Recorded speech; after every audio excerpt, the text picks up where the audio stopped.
Hi everyone, my name's Anne-Marie. Welcome to the tutorial for the spring seasonal rubber cluster stamps. We're going to make a gorgeous card using an inking technique, and I want to show you how dramatic the stamping can look over the top of a really simple technique. If you're pushed for time, this will work, and it's just something a little bit different. Now we're using the spring cluster stamps. There's 6 stamps on the actual sheet. There's the sentiment, the actual background cluster, the frame, the border, and then 2 smaller cluster stamps.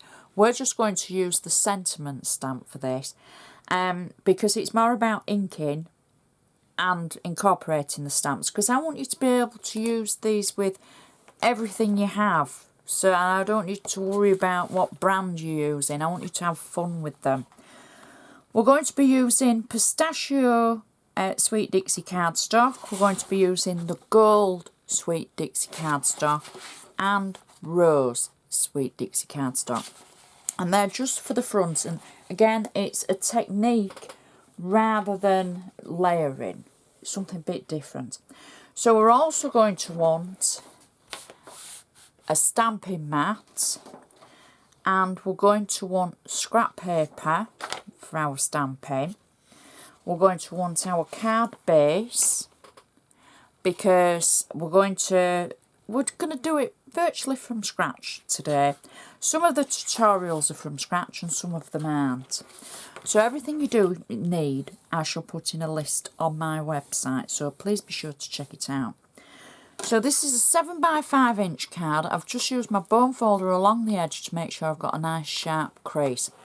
So we're going to do the inside first. Now the only thing I've done for the inside is I've stamped using a sentiment stamp from my own stash, and it says "to cheer you today." This card could be for any occasion, and I'm thinking it's maybe, I don't know, a get well card or a thinking of you card, that type of thing. So what I'm going to do for this, I'm not using any of my stamps for the inside. I'm just going to use some ink. Now, I'm looking around for some scrap paper that is not scrap paper that we're going to stamp on. So there we go, that's good scrap paper. I've got 3 colours of ink. I've got picked raspberry, mowed lawn and mustard seed. And I thought they would tone in with the cardstock that we're using, the gold, the pistachio and the rose, and it would just work well. These are all from set 1. No, they're not. Set 1 is the raspberry, set 2 is mowed lawn, and set 1 is mustard seed. Now all I'm going to do for the inside, I'm going to take the ink pad direct to card. I'm not using any blending tools or anything for any of this card, and I'm simply going to drag the ink pad to the top, just above the sentiment in the middle, like that. I'm then going to take a second colour and turn the insert round. Now obviously at home you'll be able to, you know, have a bit more time and you won't be rushing, you won't be on camera and your hand will be steadier. So I'm taking the second ink pad, and this is mowed lawn, and I'm going to go from underneath the sentiment and I'm dragging it to the bottom of the card, and just nice and slow movements. If you've got dried up ink pads, that's probably going to work even better. Just there we go. And then the final ink pad is the mustard seed, and I am simply going to go one swoop across the sentiment like that. I'm not going to go back to it. I think sometimes in crafting it's knowing when to stop. That is our insert. Now I know my lines are wobbly. Don't worry about that. It's going to work. It's going to work so well with the outside. So you've got lots of room to write your message, and we can add this to the inside of our card. If you're wanting to actually blend around the edges, you could do that. But I think that's fun with extra colour, and, you know, we're all very particular with what we do these days. And I think sometimes it's nice to go a little bit outside the box and random. So the insert will now sit inside the actual card. I can press it down. Lots of space to write. And it looks really cool, I think. Now we can turn our attention to the outside of the card. I'm using my bone folder again, just for the edge. The first layer I have is a layer that I've created using the pistachio gold and rose cardstock, and I've just used offcuts to create a background. I have popped them on the base of just scrap white card so I knew what size I needed, and I'm going to simply add that. I'm going to add it the other way around actually. I'm going to go for the green at the top. Now you're not going to see a great deal of this colour, it's just for the edges, but it will work with the rest of the card. Now my next layer is the black cardstock. I didn't show this at the front, I'm sorry, but this is the Sweet Dixie black cardstock, and I've just cut that slightly smaller than the previous layer, so you're only seeing the colour around the edge, but it's scrap anyway, so you would only be saving it for something at a later date. You know, that's something important that you just can't bear to throw that little piece away from. So we've made a nice background from that. Next we're going to use the same principle of ink and colour onto our cardstock. This is a piece of white smooth stamping card, and unlike you, I've already got my adhesive on the back. So if mine wobbles, it's only because it's not quite a smooth surface. You would obviously put your adhesive on the back at home after you've done it. So I'm going to take the same 3 inks that we've just used for the inside, and I'm going to take them direct to paper, and I am simply going to whoosh them across the paper like that.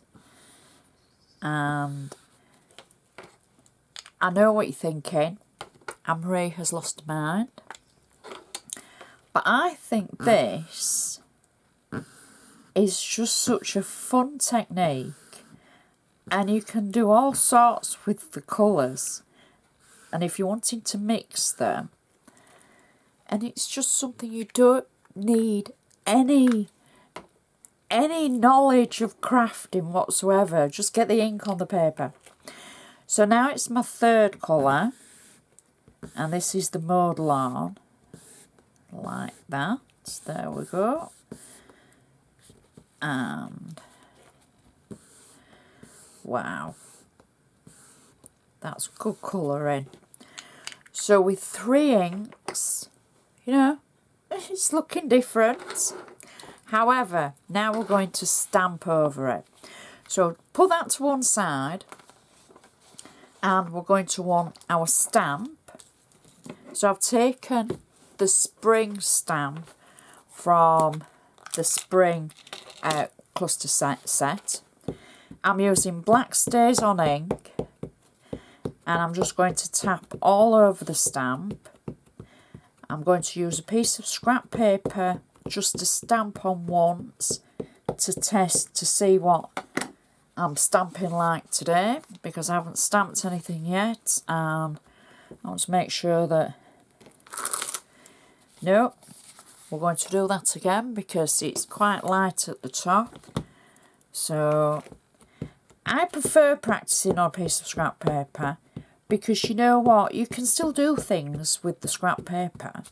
there might be parts of the stamp that you've stamped that are perfect, like the sentiment. So we'll just do that once more, so I know my pressure is fine. And then now we're going to go for the real thing. So we're going to add lots of ink all over the stamp. Now I know these are slightly bigger stamps than you may be used to, so it might take a little bit of practicing to use them and realising where the pressure points are when you push down. And that's why we go with the scrap paper, really. So now we can take our coloured background, and I am simply just going to place that down and push and pray and hope, and then peel it off. Oh, that looks cool. So that, as you can see, can now go on the front of our card, because it's as simple as that. I've got the flat tape on the back. The stays on dries quite quickly, so, you know, give it a few moments at home. Position it over the top of the previous layer. Now, the one thing I have done is I've taken where I've stamped previously on a piece of cardstock and it didn't stamp perfectly. I've taken the sentiment, I want to show you this, from the part that I've stamped, because the sentiment has stamped perfectly. So all I've done is cut the actual sentiment out away from the section that I've not stamped perfectly. And then for dramatic effect, I could add that to the front of my card, which I think we will do. I've got 3D tape on the back of it, and against the colour with the white background, this will really stand out. So you don't have to cover it up. I do like the pink where we've got the, you know, for the sentiment. But I want to show you as many different techniques. So if we pop that over it, then that makes it into a different kind of technique where we've overstamped on the colour and then we've added that extra section as well. So it just gives it something a little bit different. Stands up perfectly. And you see the colour, how it matches perfectly to the outside, it all tones in. Even though I know I've not used my stamps for the insert. But, you know, it's a great technique to try with different stamps. And I think as we go along, we're going to be doing more techniques and different things and things that you might not think that you were capable of, but you really are. Because you see something like that and you think, oh, you know, that looks quite positioned. It isn't. It is just ink on card and then overstamping. So I do hope you enjoy the tutorials. I hope you enjoy the guides as well on the website. Everything I've used I should put in a detailed list on the actual website itself. Let me know what you think. Let me know what you're doing with your cluster stamps. And I love seeing your photos. So I would just like to say thank you so much for watching. And I shall see you next time.